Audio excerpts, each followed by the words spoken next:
Share মাটি লৈ বিদেশীৰ হাতত দি কি লাভ? আমাৰ ঘৰ কিয় ভাঙিলে? আমি গৰিব, আমি এতিয়া কঙলৈ যাম। এই গাঁওবাসীসকলৰ দুখ দুৰ্দশা দেখি মোৰ অন্তৰাত্মা কঁপি উঠিছে। তেওঁলোকৰ মাটি, তেওঁলোকৰ ঘৰ সকলো হেৰুৱাৰ উপক্ৰম হৈছে। অসমৰ গৰীব দুখীয়াৰ মাটি লৈ বিদেশীৰ হাতত দি কি লাভ? সঁচাকৈ এইখন অসমত হৈছে নেকি? ধুবুৰী, গোৱালপাৰাত উচ্ছেদিত লোক যদি বাংলাদেশী, তেন্তে এইসকলক বাংলাদেশত পঠিওৱা হলনে?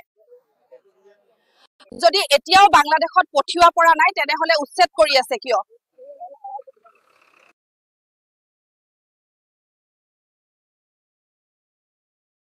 নমস্কাৰ, পুনৰ বৃহৎ উচ্ছেদ চলিব অসমত।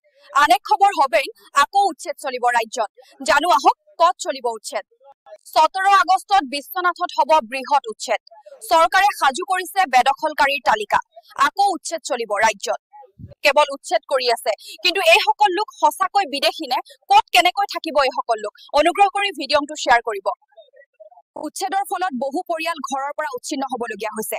কিছুমান লোক কান্দি কান্দি দিশাৰা হৈ পৰিছে। শিশু আৰু বৃদ্ধৰ দুখ যন্ত্ৰণা স্পষ্ট দেখা গৈছে। কেৱল উচ্ছেদ কৰি আছে, কিন্তু এইসকল লোক সঁচাকৈ বিদেশী নে? কত কেনেকৈ থাকিব এইসকল লোক?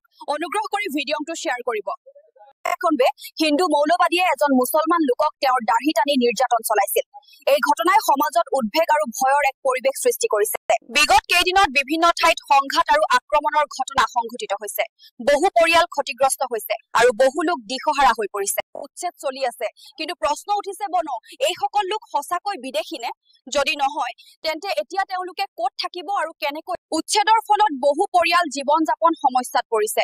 প্ৰশ্ন হল, এতিয়া এইসকল লোক কেনেকৈ জীৱন চলাব আৰু কত আশ্ৰয় লব? উজনি অসমত মুছলমানৰ গাত হাত দি বিপদত পৰিলে লাচিত সেনাৰ সদস্য।